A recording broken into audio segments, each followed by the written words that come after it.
अस्सलाम वालेकुम नाज़रीन, MR न्यूज़ हेडलाइंस में एक बार फिर आपको खुशामदीद। मैं हूँ राशिदा हफीज़। वज़ीर ख़ारजा का कहना है कि करप्शन सियासी, मुआशी, समाजी, सकाफ़ती और तरक्की के हक़ समेत तमाम इंसानी हकूक़ को शर्मिंदा ताबीर करने की राह में एक बहुत बड़ी रुकावट है। वज़ीर ख़ारजा शाह महमूद कुरैशी ने OIC के खुद मुख्तार मुस्तकिल इंसानी हकूक़ कमीशन के 7वें बैनुल-अक़वामी सेमिनार से खिताब करते हुए कहा कि इस्लामी तालीमात की रोशनी में वज़ीर आज़म इमरान खान करप्शन से पाक पाकिस्तान का विजन दिया। शाह महमूद कुरैशी ने कहा कि वज़ीर आज़म इमरान खान की विजन की रोशनी में करप्शन के खिलाफ जंग और तमाम इंसानी हकूक़ के तहफ़्फ़ुज़ को यकीनी बनाना हमारी हुकूमत की अवलीन तरजीहात में सहरे फहरिस्त हैं। सऊदी दारुल हुकूमत रियाद के मुतअद्दिद स्कूलों को कोरोना केसेस में इजाफे के बाद बंद कर दिया गया।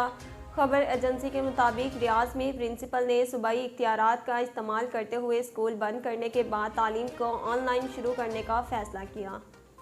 वज़ारत तालीम ने रियाद के तमाम प्रिंसिपल्स को ये इख्तियार दिए हैं कि अगर स्कूलों में कोरोना वायरस केसेस में ज़्यादा हद तक इजाफा हो जाए तो इस सूरत में प्रिंसिपल तलबा व तालबात, टीचर्स और अमले की सेहत की हिफाजत की खातिर तालीम को ऑनलाइन करने का फ़ैसला कर सकते हैं।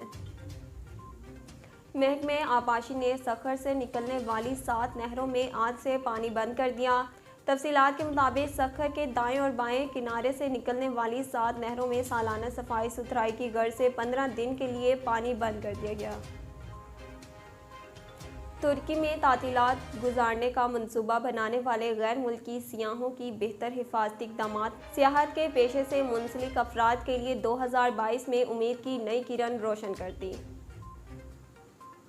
जस्टिस आयशा मलिक की सुप्रीम कोर्ट में तकर्री के मामले पर मुल्क भर की वकला की जानिब से आज हड़ताल और अदालती बाइकाट की जा रही है।